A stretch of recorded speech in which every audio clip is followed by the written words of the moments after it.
अथ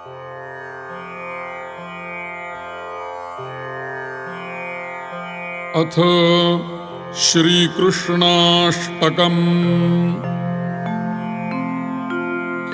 भजे व्रजैकमण्डनं समस्तपापखण्डनं स्वभक्तचित्तरञ्जनं सदैव नन्दनन्दनं सुपिच्छगुच्छमस्तकं सुनादवेणुहस्तकम् अनङ्गरङ्गसागरं नमामि कृष्णनागरम्। मनोजगर्वमोचनं विशाललोललोचनं विधूतकोपशोचनं नमामि पद्मलोचनम्। करारविन्दभूधरं स्मितावलोकसुन्दरं महेन्द्रमानधारणं नमामि कृष्णवारणम्।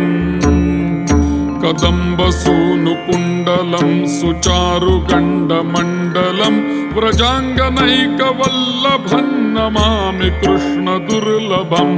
यशोदया समोदया सगोपया सनन्दया युतं सुखैकदायकं नमामि गोपनायकम्।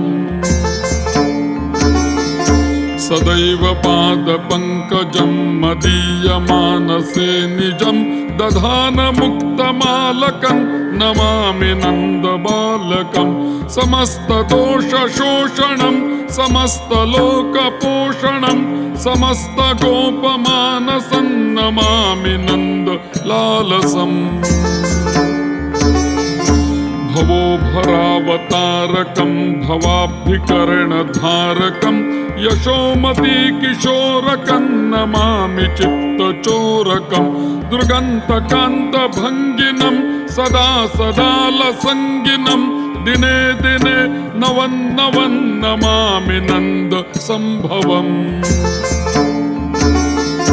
गुणाकरं सुखाकरं कृपाकरं कृपापरं सुरद्विषन्निकन्दनं नमामि गोपनन्दनं।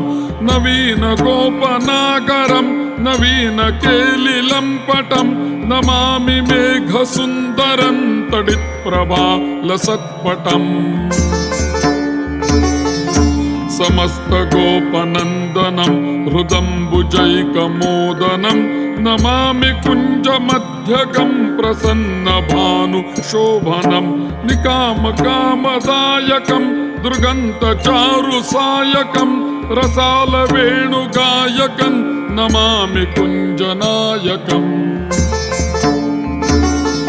विदग्धगोपिकामनो मनोज्ञतल्पशायिनं नमामि कुञ्जकानने प्रवृद्धवह्निपायिनं। किशोरकान्तिरञ्जितं दृगञ्जनं सुशोभितं गजेन्द्रमोक्षकारिणं नमामि श्रीविहारिणम्। यदा तदा यथा तथा तथैव कृष्णसत्कथा मया सदैव गीयतां तथा कृपा विधीयतां। प्रमाणिकाष्टकद्वयं जपत्यधीत्य यः पुमान् भवेत् स नन्दनन्दने भवे भवे सुभक्तिमान् भवे भवे सुभक्तिमान् भवे भवे सुभक्तिमान्। इति श्रीमच्छङ्कराचार्यकृतं श्रीकृष्णाष्टकं सम्पूर्णम्।